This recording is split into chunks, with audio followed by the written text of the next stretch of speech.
एक दिन की बात है। चुनमुनी चिड़िया ने अपने पति गप्पू चिड़े से कहा, गप्पू जी, ऐसे हम कब तक खाली बैठे रहेंगे? हमें कुछ करना चाहिए। चुनमुनी, क्या करें वही तो समझ में नहीं आ रहा। अजी गुड़िया के पापा, मैं तो कहती हूँ क्यों ना हम दोनों मिलकर फसल उगाएं। लेकिन चुनमुनी, हमारे पास तो फसल उगाने के लिए बीज भी तो नहीं है। गप्पू जी, आप उसकी चिंता ना करें।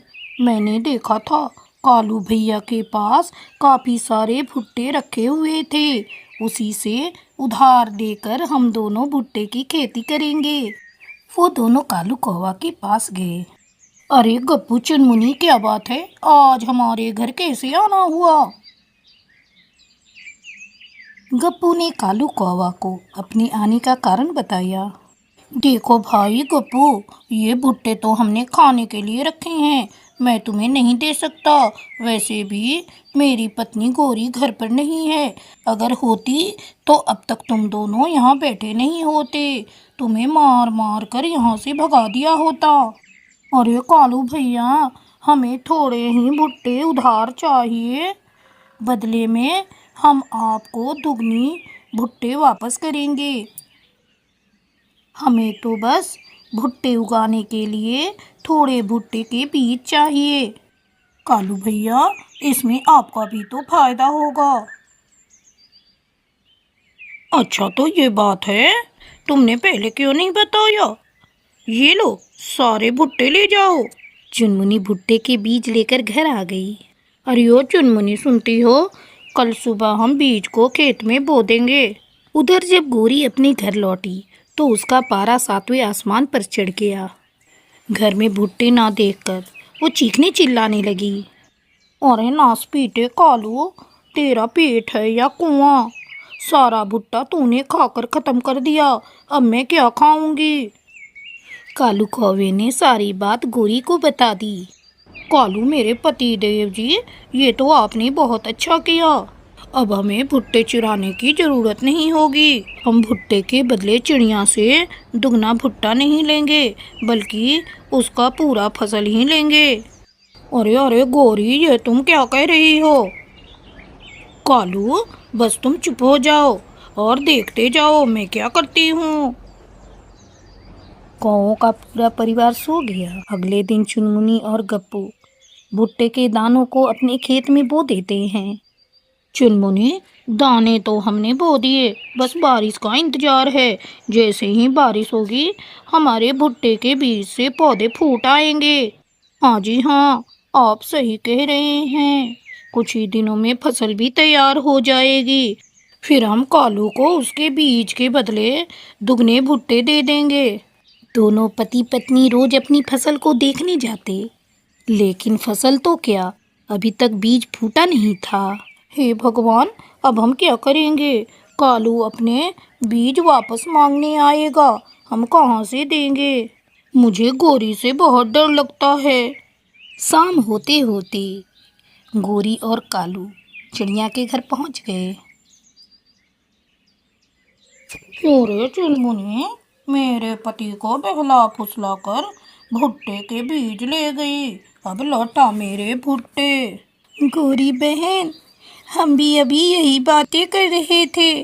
पता नहीं बादल भैया क्यों हमसे नाराज हैं। अभी तक बारिश भी नहीं हुई। जैसे ही बारिश होती है मैं वादा के मुताबिक आपके पास दुगने भुट्टे वापस कर दूंगी। आप बिल्कुल भी चिंता ना करें।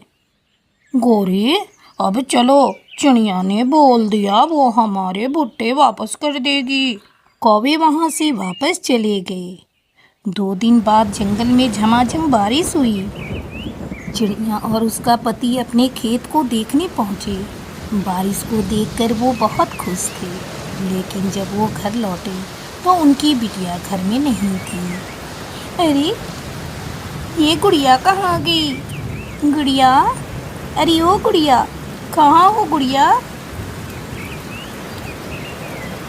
लूसी बहन, अरे ओ लूसी बहन, आपने हमारी गुड़िया को देखा? वो घर में नहीं है। नहीं चुनमुनी, मैंने तेरी बेटी को नहीं देखा। कालू भैया, अरे ओ कालू भैया, क्या आपने मेरी गुड़िया को देखा? अरे ओ चुनमुन, हम क्या जाने तेरी बेटी कहाँ है। चल भाग यहाँ से, हम नहीं जानते तेरी बेटी के बारे में। ध्यान से कान खोल कर सुन ले, बारिश हो रही है।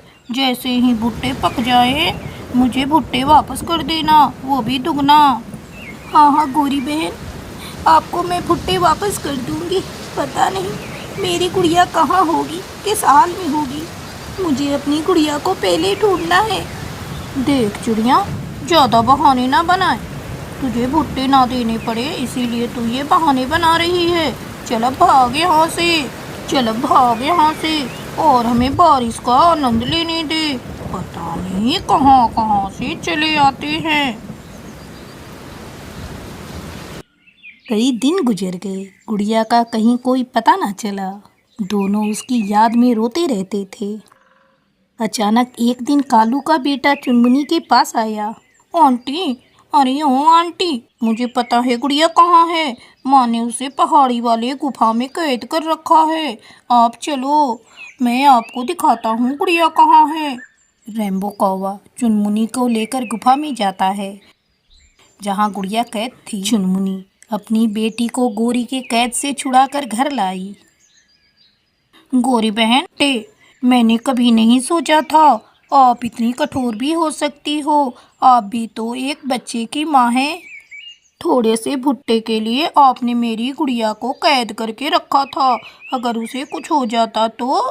वो तो भला हो रेम्बो का, जिसने समय रहते ही मुझे सब कुछ बता दिया। आप अपने भुट्टे ले लें। आज के बाद से मुझे ये सीख मिल गई कि किसी से भी उधार नहीं लेना चाहिए। अगर कभी उधार लेना भी पड़े तो सोच समझ कर लेना चाहिए। चुनमुनी अपनी बेटी के साथ खुशी खुशी रहने लगी। दोस्तों, इस कहानी से हमें यही सीख मिलती है कि उधार लेने से पहले अच्छी तरह हमें सोच समझ लेना चाहिए। अगर आपको हमारी आज की कहानी अच्छी लगी हो तो इसे लाइक और शेयर करना ना भूलें। अगर आप हमारे चैनल पर नए हैं तो हमारे चैनल को ज़रूर से ज़रूर सब्सक्राइब करें। आपका धन्यवाद।